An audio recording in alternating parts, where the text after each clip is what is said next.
കോതമംഗലത്തെ കുട്ടമ്പുഴയിൽ പശുവിനെ തെരഞ്ഞ് കാട്ടിൽ പോയ 3 സ്ത്രീകളെ കാണാനില്ല. അവർക്കായിട്ട് ഇപ്പോഴും തെരച്ചിൽ തുടരുകയാണ്. തെരച്ചിലിന് പോയ 2 സംഘം ഇപ്പോഴും കാട്ടിലാണ്.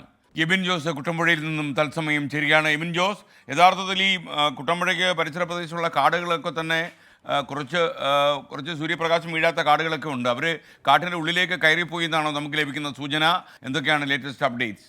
ഏതായാലും തെരച്ചിൽ ആരംഭിച്ചിട്ടുണ്ട്. വിപുലമായ തെരച്ചിലിലേക്ക് കടന്നിരിക്കുകയാണ്. ഇപ്പോൾ വെളിച്ചം വീണതോടുകൂടി കൂടുതൽ നാട്ടുകാർ, അതുപോലെ തന്നെ ഫോറസ്റ്റ് ഉദ്യോഗസ്ഥർ, പോലീസ് ഉദ്യോഗസ്ഥർ, ഫയർഫോഴ്സ് ടീം അംഗങ്ങൾ അവരെല്ലാവരും ചേർന്നാണ് ഇപ്പോൾ തെരച്ചിൽ നടത്തുന്നത്.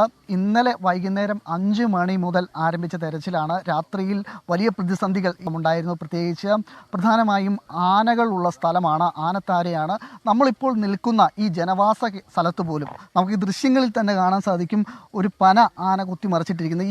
ഇവിടെ പോലും ഈ ആനകൾ ഇറങ്ങുന്ന സ്ഥലമാണ്. ഇന്നലെ ഈ ദൗത്യസംഘം പോയി കഴിഞ്ഞപ്പോൾ, രക്ഷാപ്രവർത്തനത്തിന് പോയി കഴിഞ്ഞപ്പോൾ അവിടെ ആനകളുണ്ടായിരുന്നു. അതുകൊണ്ട് തന്നെ അവരുടെ ഈ രക്ഷാപ്രവർത്തനം തെരച്ചിൽ ഉൾക്കാട്ടിലേക്കോ അല്ലെങ്കിൽ കൂടുതൽ വിപുലമായി നടത്താൻ സാധിച്ചില്ല. കാരണം ഇവർ തീ കൂട്ടിയൊക്കെ ആനയെ ഓടിച്ചതിന് ശേഷമാണ് 3 മണി വരെ തെരച്ചിൽ നടത്തിയത്. വെളിച്ചം വീണതോടുകൂടി എത്രയും പെട്ടെന്ന് തന്നെ അവരെ കണ്ടെത്താൻ സാധിക്കുമെന്നുള്ള പ്രതീക്ഷയാണ് ഈ ഇവിടുത്തെ ആളുകൾക്കുള്ളത്.